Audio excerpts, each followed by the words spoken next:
बहुत बहुत शुक्रिया संचालन महोदय प्रदीप जी के लिए। आज की इस वैचारिक मीटिंग में मैं अपनी तरफ से अपने तमाम साथियों की तरफ से आप सभी का स्वागत करता हूं, वेलकम करता हूं कि आपने शास्त्र को जानने के लिए, समझने के लिए जो अपना कीमती वक्त दिया और काफी दूर दूर से आप लोग यहाँ पर आए हुए हैं और आपने एक एक लीडर को हमारे बहुत गहराई से सुना, समझा, उनका स्वागत सम्मान किया, तालियां बजाकर। और लीडर ने भी हमारी पूरी ताकत लगाई है, एक एक पॉइंट बजाया है, कहानी के द्वारा, शेर व शायरी के द्वारा। हेलो हेलो हेलो, तो आपने भी सहयोग दिया, उनका हौसला बढ़ाया, तालियां बजाकर। तो मैं चाहूंगा आप सभी लोग एक बार कलिया स्टाइल में अपने निजी परिवार के लिए, जिसकी जिंदगी को आप बदलना चाहते हैं, अपने बच्चों के लिए, अपने माँ बाप के लिए, अपने परिवार के लिए, तहे दिल से कलिया स्टाइल में एक जोरदार तालियां हो जाएं। बहुत बहुत धन्यवाद। आस्था बिजनेस की जानकारी जैसे सभी को मिली, मुझे भी आज से लगभग 15 वर्ष पहले इस बिजनेस की जानकारी मिली, जब मैं तालों का काम करता था। अलीगढ़ से लाके ताले बेचने का मेरा भी काम था। और कहते हैं इंसान की जिंदगी में अल्लाह ताला एक मौका देता है, ईश्वर भगवान कुदरत एक मौका देती है। और ये मौका जो आज आपकी जिंदगी में आया, यही मौका मेरी जिंदगी में भी आज से लगभग 15 वर्ष पहले आया। और उस वक्त मेरी उम्र लगभग 38 साल की थी। तो सच्चाई तो ये, उस वक्त मैं बुढ़ा था आज के हिसाब से, क्योंकि 38 साल की उम्र तक कभी मैंने व्हाइट शर्ट नहीं पहनी, कभी मैंने कोट नहीं खरीद पाया। और मैं समझता हूँ 38 साल की उम्र होते होते कभी मैंने बाइक में चाबी लगा के भी नहीं देखी, क्योंकि बाइक भी नहीं थी मेरे पास। एक बहुत पुरानी सी साइकिल हुआ करती, चलाना तो दूर की बात, स्टार्ट करके भी नहीं देखी। आस्था में आई, 7 महीने में सिल्वर स्टार हुआ। उस वक्त इतना पैसा नहीं था। लोग कहते हैं जो लोग पहले लग जाते हैं उनको पैसा ज्यादा मिलता है, और बाद वालों को, पीछे वालों को, हम लोगों को कुछ नहीं मिलता। तो मैं आपको बताऊं, उस वक्त इतना पैसा नहीं होता था सिल्वर स्टार मिलने तो जो बाइक खरीद सकते। 18,000 रुपए का चेक होता था, जो टैक्स कट के 16,200 आता था। 7 महीने में सिल्वर हुए और फिर 17 महीने में, यानी अगले 10 महीने बाद गोल्डन स्टार का चेक मिला। तब एक बाइक निकाली प्लेटिना, बहुत डर के। हमारे एक साथी लीडर हैं मिस्टर विपिन कुमार वासड़े, उन्होंने हिम्मत बनाई, क्योंकि बहुत डर लगता था बाइक चलाने से। देखते थे, सुनते थे कि बहुत सारे एक्सीडेंट होते हैं, हादसे होते हैं। उम्र लगभग 40 के आसपास हो चुकी थी जब बाइक हमारे हाथ में आई। तो 40 के बाद कहते हैं कि हड्डी अगर टूट जाए तो बड़ा मुश्किल से जुड़ती है, क्योंकि कैल्शियम कम होता चला जाता है। तो बहरहाल वो बाइक सीखी चलाना, और लगभग 48,000 किलोमीटर वो बाइक चलाई। उसके बाद में सन 2011 में जो 6 लाख का चेक कंपनी देती है डायमंड का, वो चेक मिला। तो इंडिका गाड़ी निकाली, पहली गाड़ी, और उसको भी डर के चलाना सीखा। लेकिन एक चीज दिमाग में रही कि जिस चीज के लिए हम डरते रहे, यानी जब तक हमने बाइक चलाना नहीं सीखा था तो महसूस होता था कि बाइक हम कैसे चला लेंगे, इतनी भारी, इतनी वजनी, और गिर गए तो हाथ पैर तो तोड़ ही देती है। लेकिन जब बाइक चलाना सीखी तो लगा कि साइकिल चलाना कठिन काम है, बाइक चलाना बहुत आसान काम है। क्योंकि साइकिल चलाने के लिए बैलेंस बनाना पड़ता है, पैर भी चलाने हैं, बैलेंस भी बनाना है। लेकिन बाइक पे आराम से बैठ जाओ और कुट करते रहो, रेस बढ़ा दी, स्पीड बढ़ गई, कोई ताकत लगाने की जरूरत नहीं पड़ती। तो जब तक बाइक नहीं चलाई थी तब तक लगता था कि बाइक चलाना बहुत कठिन काम है। और जिस दिन बाइक चलाना शुरू करी उस दिन लगा कि साइकिल से आसान बाइक है। इसी तरीके से सन 2011 में जब 4 व्हीलर हाथ लगी तो 4 व्हीलर को भी छुआ नहीं, मतलब चलाने के हिसाब से। कभी छोटे भाई से चलवाते थे, वो गोवा रहा था, वो कार चलाना जानता था। कभी ड्राइवर रखते थे, कभी कोई जूनियर लीडर हमारे विपिन वासड़े हैं, वही बोल ले जाते थे गाड़ी। लेकिन डर अंदर था। और जब कैंप पे कभी कभी नहीं पहुंच पाते थे ड्राइवर या भाई, कोई काम निकल आया, ड्राइवर भी कैंप पे नहीं आता, या विपिन वासड़े को भी कहीं दूसरी जगह जाना पड़ता, तो हमें बड़ा उलझन सी महसूस हुई। और उलझन महसूस हुई कि हम कार होते हुए भी दूसरों का इंतजार करते हैं, मोहताज रहते हैं।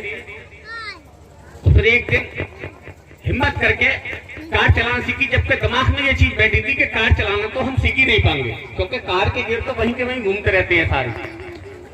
लेकिन जब कार चलाना सीखी और जब कार चलाने लगे तो लगा कि बाइक से भी आसान कार चलाना है, बाइक से भी आसान कार चलाना है, क्योंकि बाइक में तभी थोड़ा बहुत बैलेंस या दिखना पड़ता है, कहीं कीच वाली रास्ता आ जाती है या मिट्टी वगैरह मिल जाए, चिकनी वगैरह, तो रपटने वगैरह का मीटर बहुत ज्यादा रहता है। लेकिन कार में तो ये कोई झंझट ही खत्म, आराम से सुकून से बैठ के मस्ती से चलाते रहो।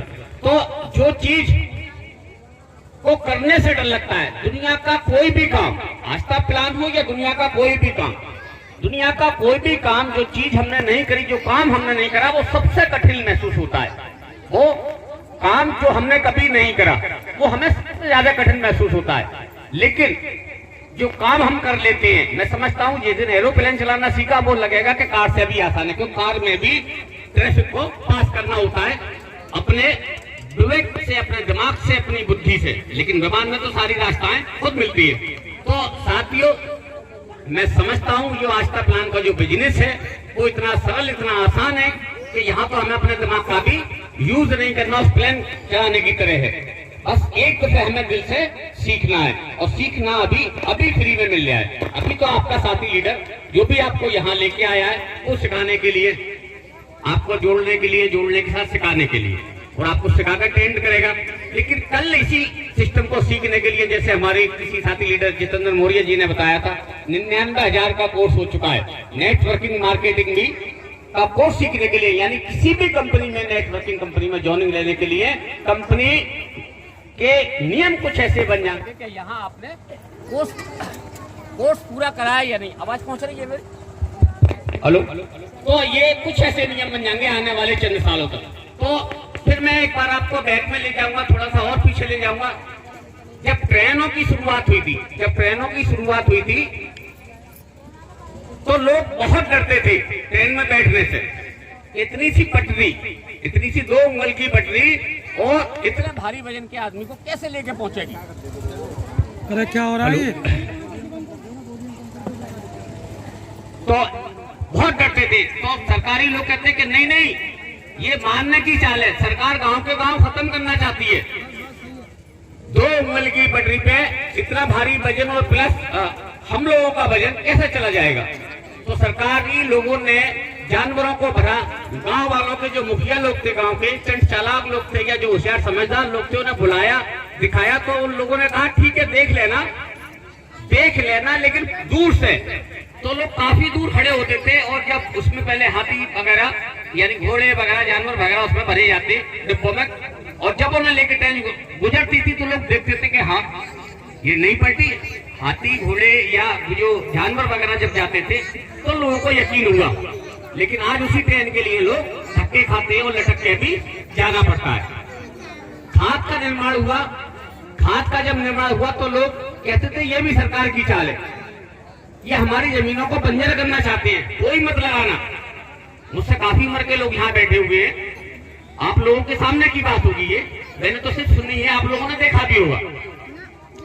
तो लोग बहुत डरते थे, लेकिन वो समझाते कि किसी तरीके से छोटा सा टुकड़ा हमें दे दो, तुम्हारे पास अगर 20 बीघा जमीन है, 19 बीघा तुम करो, सिर्फ 1 बीघा जमीन हमें दो और हम तुम्हें दिखाएंगे। तो 1 बीघा में उनके सामने वो होते थे, वो खाद लगाते थे, और जिस तरीके से फसल आती फिर उनका एवरेज निकाल के दिखाते, तब कहीं जाकर लोगों को विश्वास हुआ। और आज क्या पोजीशन आती है? आज खाद के लिए लोग लाइन लगाते हैं। तो साथियों, मैं क्या बताऊं, मैं समझता हूं कोई ऐसी चीज नहीं छोड़ी है मेरे साथियों ने बताने के लिए। मिस्टर कालीचरण मौर्य ने ये जो कहानी सुनाई कि एक मौका होता है लोगों की जिंदगी में, ये मौका आपकी जिंदगी में भी है। और जो लोग मौकों को पकड़ते हैं, मौके को समझते हैं, वही दुनिया में सक्सेस होती है। तो आज आपके लिए बहुत अच्छा मौका आया है, और ड्रीम हाउस बनने के लिए मैं समझता हूं इतना आसान है ड्रीम हाउस बनना, ये शायद इससे आसान दुनिया का कोई काम है ही नहीं। और सबसे ज्यादा कठिन काम क्या है कि ये सोच पाना कि मैं ड्रीम हाउस बन जाऊंगा। ये सोच पाना जितना कठिन है कि मैं ड्रीम हाउस 16,000 की टीम मेरी कैसे हो जाएगी। आज मेरी 80,000 से भी ज्यादा टीम है। 80,000, जहाँ 2 लोगों की बात होती है, 2, 4, 6, 1,000, 2,000, 80,000 से भी ऊपर की आज मेरी टीम हो चुकी है और ना मालूम ये कारवा कहाँ रुकेगा, रुकने का तो नाम सवाल ही नहीं उठता है। एक दिन 8 लाख में भी बदलेगी, 80 लाख में भी बदलेगी। तो साथियों बस पूरे जोश के साथ, पूरी ताकत के साथ सिस्टम में लगे और जोश से क्या हासिल हो सकता है, ताकत से क्या हासिल हो सकता है, ये मैं आपको एक छोटी सी कहानी के रूप में समझा। तो एक छोटी सी कहानी में 2 मिनट की, उसके बाद बात खत्म कर दूंगा। और आज की इस मीटिंग के हमारे मेन हीरो, मेन अभिनेत्री, न्यू सिल्वर स्टार, मैं उनके पूरे परिवार का धन्यवाद करूंगा। कुछ ही देर, चंद मिनटों में वो आपके सामने होंगी, जिन्हें देखने के लिए आप आए हैं और आप ही के बीच में से उठ के वो इस मंच तक पहुंची है जहां 1 लाख रुपए का कंपनी चेक देती है, 7वीं शिफ्ट का वो चेक उन्हें दिया जाएगा। तो एक छोटी सी कहानी, एक जोश की खातिर आपको बताना चाहता हूं कि जोश से क्या क्या हो सकता है। और तो एक कुत्ता था, वो किसी तरीके से रास्ता भटक के जंगल में पहुंच गया। किसी कस्बे में, किसी गांव में कोई कुत्ता रहता था जो रास्ता भटक के जंगल में पहुंच गया। जंगल में जब पहुंच गया, अब उसने बहुत तलाश करा लेकिन उसे वापस आने का रास्ता ही नहीं आ रहा। बहुत परेशान था। इस परेशानी में एक और उलझन उसके सामने आ गई कि उसने शेर को देख लिया सामने से आते हुए। शेर को जब देखा तो वो और घबरा गया कि अब क्या हो सकता है, अब तो मैं गया, मेरी जान गई, शेर से मुझे कौन बचा लेगा, ये तो जंगल का बादशाह है, राजा है। तो उसने कहा कि मरना तो है ये, मुझे एकदम सोच ली, विवेक बुद्धि का इस्तेमाल करा। उसने बोला मरना तो है ये, शेर तो मुझे खाएगा ही खाएगा, छोड़ तो देगा नहीं किसी भी कीमत पे। क्यों ना एक दांव फेंक के देखूं। उसने एक दांव फेंका कि शेर जिधर से आ रहा था उधर अपनी पीठ घुमा दी, जिधर से शेर आ रहा था उधर अपनी पीठ घुमा दी। और कुछ हड्डियां वगैरह किसी जानवर की जंगल में जानवर मरते रहते हैं, सूख जाती हैं, हड्डियां पड़ी होती हैं। तो जो सूखी कुछ हड्डियां पड़ी थी तो वो घूम के शेर की तरफ पीठ करके बैठ के उन हड्डियों को उठा के चूसने लगा। वो कुत्ता उन हड्डियों को चूसने लगा और आहट सुनने लगा कि शेर नजदीक आ रहा है। उसे नजदीक जैसे आहट लगी कि अब शेर नजदीक आ चुका है, तो वो जोर से बोला, वाह क्या शेर था, मजा आ गया, क्या मांस मिला है, क्या पेट भरा है, क्या भोजन हुआ है। और पेट तो खूब भरा, आधे से ज्यादा भर गया। एक शेर कहीं और मिल जाए तो पूरा ही दावत हो जाए, पूरा फुल पेट भर जाए। और लंबी सूस ने निकाल ली। ये सब जब शेर ने देखा, पीछे तो सुनने आता वो शेर को सुनाने के लिए ये बात कह रहा था। तो उसने, मैं तो सही हूँ, माइक को पानी पिला दो यार थोड़ा, माइक को पानी पिला दो, मेरे पास तो एनर्जी कार्ड रखा हुआ रहता है। चलिए, तो एक शेर और मिल जाए तो जो खाली पेट रह गया वो भी भर जाएगा, फुल दावत हो जाएगी। जब शेर ने ये बात सुनी, शेर घबरा गया। ये क्या बवाल आ गया जंगल में, जंगल में ये क्या बवाल आ गया। शेर पीछे लौटा, उसने यहाँ से भाग लो, ये तो अभी खाया, हड्डियों से दिख ही रही थी, आवाज आ रही थी हड्डियों की। बहरहाल वो पीछे लौट गया। ये सारा तमाशा जो है वो एक बंदर देख रहा था। ये सारा तमाशा एक पेड़ वही था, वहीं जंगल में पेड़ होते ही है काफी, तो एक पेड़ पे बैठ के बंदर देख रहा। बंदर ने देख लिया कि इस कुत्ते ने शेर को इतनी चालाकी से बेवकूफ बना दिया। तो जब इस चीज के लिए उसने देखा, सुना बंदर ने, और बोला ये बहुत अच्छा मौका आ गया है जंगल के राजा से दोस्ती करने का। मैं अपनी जो सच्चाई है वो शेर राजा को जाके बता दूं कि ये कुत्ते ने तुम्हें बेवकूफ बनाया है, इस कुत्ते ने तुम्हें बेवकूफ बनाया है। तो मैं शेर राजा को बताऊंगा, शेर राजा से मेरी दोस्ती हो जाएगी, शेर मुझे कभी खाएगा नहीं और मैं भी उसके साथ रौब जमाए करूंगा जंगल के बाकी जानवरों पे।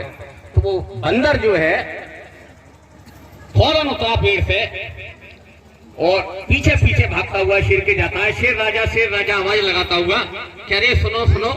शेर ने देखा उसे कोई आवाज लगा रहा, उसने पीछे मुड़कर देखा, बंदर आ रहा। शेर रुका और शेर रुकने के बाद बंदर ने सारी घटना बताई कि वो एक जानवर पड़ा था, काफी पुराना मरा हुआ, उसकी हड्डियां वो शेर चूस रहा था, उसने आपको बेवकूफ बना दिया और आप डर के पीछे लौट गई। शेर ने जब इतनी बात सुनी तो शेर तो गुस्से में आग बबूला हो गया। जंगल के राजा को जंगल में आके कोई इतना बड़ा बेवकूफ बना दिया है। जंगल के राजा को जंगल में आके इतना बेवकूफ, वो भी एक कुत्ते ने इतना बड़ा बेवकूफ बना दिया। शेर की आंखें लाल, शेर बड़ा, शेर की आंखों में खून उतर आया। शेर बोला बंदर से, बैठ मेरी पीठ पे, देखता हूं उस साले को आज। जैसे ही वो बंदर ने कहा ठीक है राजा जी चलिए, जल्दी से बंदर शेर की पीठ पे बैठा और शेर कुत्ते की तरफ आया। कुत्ते ने फिर देख लिया कि एक चुगलखोर ने चुगली कर दी और मेरा भांडा फोड़ दिया, अब तो ये मुझे किसी भी कीमत पे नहीं छोड़ेगा, अब तो बहुत ही बुरी तरीके से मुझे मारेगा। लेकिन फिर वही इसके सामने था, मरता क्या ना करता, नहीं मरना तो है ये। फिर उसने एक गांव खेला उस कुत्ते ने, फिर उसने शेर की तरफ पीठ करी और बैठ गया और जोर जोर से जैसे देखा, जब नजदीक आया शेर तो जोर से बोलता है, जोर से बोला कि इस बंदर को भी इतना सा काम नहीं कर पाया, मेरा कितनी देर हो गई गए हुए, 10-20 मिनट से ज्यादा हो गए और अभी तक एक दूसरे शेर को पटा के नहीं ला पाया। अब ये बात जब शेर ने सुनी, और ये मुझे पटा के ले आ रहा है खाना बना के, शेर ने बंदर को पटका और भागा था दुमदमा के।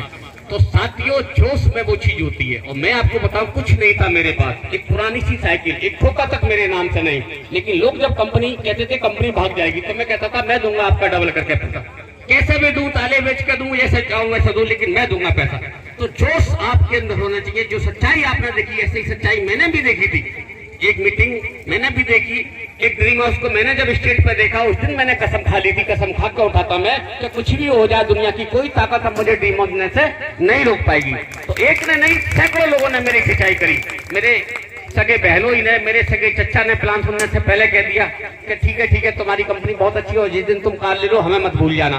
बहुत सारे लोगों ने, इतना समय नहीं मिलता कि कहाँ कौन सी स्टोरी बताओ, तो बहुत सारे लोगों ने मजाक उड़ाई। लेकिन बस जो मजाक उड़ाता था, मैं तुम जानते, मेरे चाचा बोले कि जब तुम्हें कार मिल जाए, जब तुम कंपनी से 6 लाख का चेक मिलेगा तो तुम कार लोगे ही।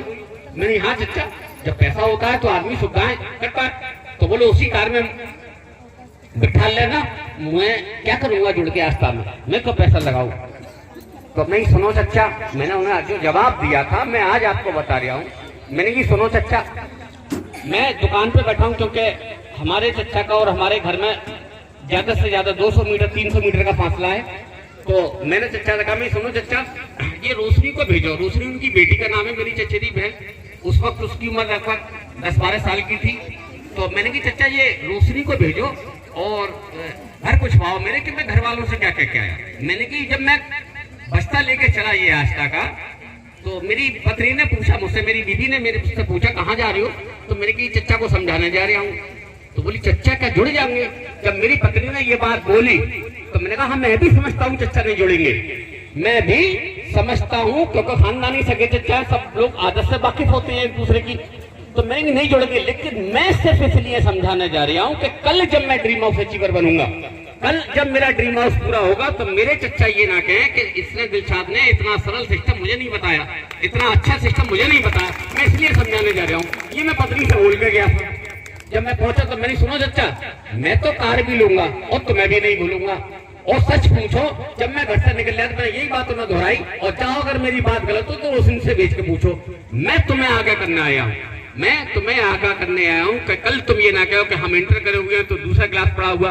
हम 35 साल से सिलाई की दुकान चला रहे हैं, 35 साल से बाजार में बैठ रहे हैं, सिलाई की दुकान चला रहे हैं। तू गली गली जाकर ताले बेचता है, घर घर जाकर ताले बेचता है, मैं जगह जगह जाकर ताले बेचा करता। तो मेरी इसलिए चच्चा मैं तुम्हें समझाने आया हूँ कि तू ये काम कर सकता है तो मैं क्यों नहीं कर सकता। तो मैं ये तुम अल्फाज ना कहो, इसलिए मैं आपको समझाने आया हूँ। मेरे बहनों ने भी मजाक उड़ाई, सभी ने मजाक उड़ाई, सभी की उड़ती है, मेरी भी उड़ी।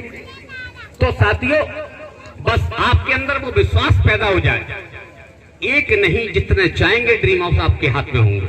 बस एक बात मन से, कालीचरण जैसे लोग dream house Kalicharan new dream house, अभी 30 तारीख को इनका ड्रीम हाउस का चेक फाइनल होगा। 30 तारीख को इनके कार्यक्रम में लगभग कंपनी 3 से लेकर 4 महीने उस फंक्शन को, उस पैसे को देने की तैयारी, फंक्शन जो होता है उसमें लगाती है।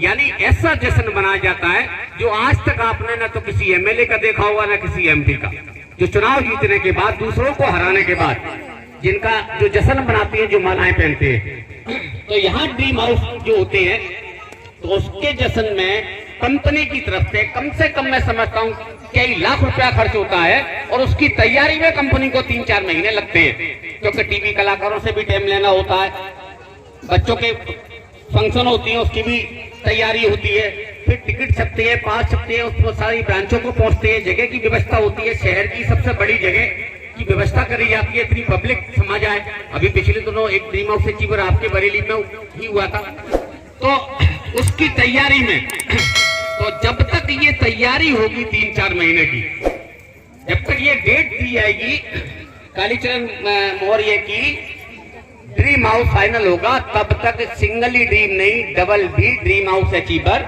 ही कहलाएंगे कालीचरण। एक नहीं 2-2 बार 1-1 करोड़ के चेक 2-2 बार ड्रीम हाउस अचीवर हासिल करेंगे। तो साथियों, जो मौका मेरी जिंदगी में आया, जो मौका कालीचरण मौर्य की जिंदगी में आया, जो मौका इन तमाम लोगों की जिंदगी में आया है, यही मौका आपकी जिंदगी में आया है। बस आपको यहाँ से फैसला करके जाना है, आपको यहाँ से सोच लेके जानी है और आपको यहाँ से शर्म मिटानी है, क्योंकि कुछ नहीं है। वो लोग भी हमारे पास है लेकिन हमें शर्म आती है उनसे कहने में। मौसा से कहेंगे वो तो बहुत शर्म आएगी, जीजा से कहेंगे शर्म आएगी, वो क्या सोचेंगे, अरे तू ऐसा काम करने लगा, मतलब शर्म आती है। मैं एक छोटी सी मिसाल दूंगा, उसके बाद में बात खत्म करूंगा। और जो घड़ी का आप लोगों को इंतजार है आज की इस मीटिंग की मैन हीरो आप ही के गांव से जो सिल्वर स्टार होंगे सत्य जी, उनको मंच पर बुलाऊंगा और उन्हें सादर सम्मान के साथ 1 लाख रुपए का चेक दिया जाएगा। तो साथियों, एक छोटी सी मिसाल, सलमान खान को आप लोग जानते हैं, फिल्मी कलाकार सलमान खान जानते हैं, कितने लोग जानते हैं सलमान खान को, कितना हाथ उठाए, वेरी गुड, मैं तीनों चाहूंगा जोरदार तालियां। सलमान खान को रिलैक्सो चप्पल बेचने में शर्म नहीं आती। सलमान खान के पिताजी भी फिल्में लिखने वाले जावेद खान हैं, उनके कई भाई फिल्मों में कलाकार हैं, ठीक, और वो सबसे हैवी एक्टर है, कई करोड़ रुपया एक पिक्चर का लेता है, कई करोड़ एक पिक्चर का, सैकड़ों पिक्चर बनाई है उसने, लेकिन वो रिलैक्सो चप्पल बेचते में शर्माता नहीं। चप्पल बेचते हैं, क्या बेचते हैं सलमान खान, देखा हो आपने टीवी में, ऐसे नहीं छुप के बेचते हैं, शान से बेचते हैं। देख, अमिताभ बच्चन को कितने लोग जानते हैं, चलिए जोरदार तालियां इनके लिए। अभी अमिताभ बच्चन को आप सभी लोग जानते हैं, एक फिल्म थी बंटी बबली, उसमें अमिताभ बच्चन, उसका बेटा और उसके बेटे की बीबी ऐश्वर्या राय। तो एक गाना आता उस फिल्म में, कजरा रे तेरे कारे कारे नैना, गाना सुना होगा, कजरा रे तेरे कारे कारे नैना। तो ससुर यानी अमिताभ बच्चन अपने बेटे की बहू के साथ डांस करते हैं। तो सच बताओ दोस्तों, ये शर्म का काम है या शान का काम है? एक ससुर अपने बेटे की बहू के साथ डांस करता है और गाना भी गाता है, यानी भजन भी कौन सा गाता है, कजरा रे तेरे कारे कारे नैना। ये शर्म का काम है या शान का काम? शर्म का काम है या शान का काम? भारत के हिसाब से ये बहुत शर्म का काम है।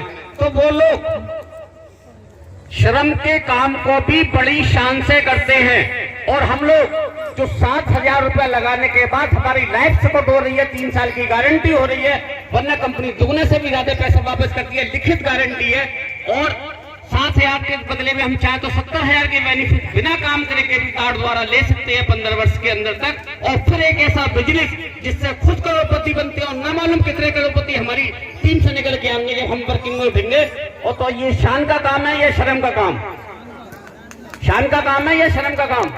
तो शान के काम को भी हम बड़ी शर्म से करते हैं, और जिस दिन हमने शान के काम को शान से करना शुरू कर दिया, उस दिन एक नहीं जितने चाहेंगे आपके घर में ड्रीम हाउस होंगे। इसी के साथ मैं अपनी बात को खत्म करूंगा। और आज की इस मीटिंग के जो सरस्वती देवी, जो आज की इस मीटिंग की मेन हीरो ने, जिन्होंने शान के काम को शान से करते हुए 7वीं लेवल पर, मैं बुलाना चाहूंगा मंच पे, कृपया मंच पे आए और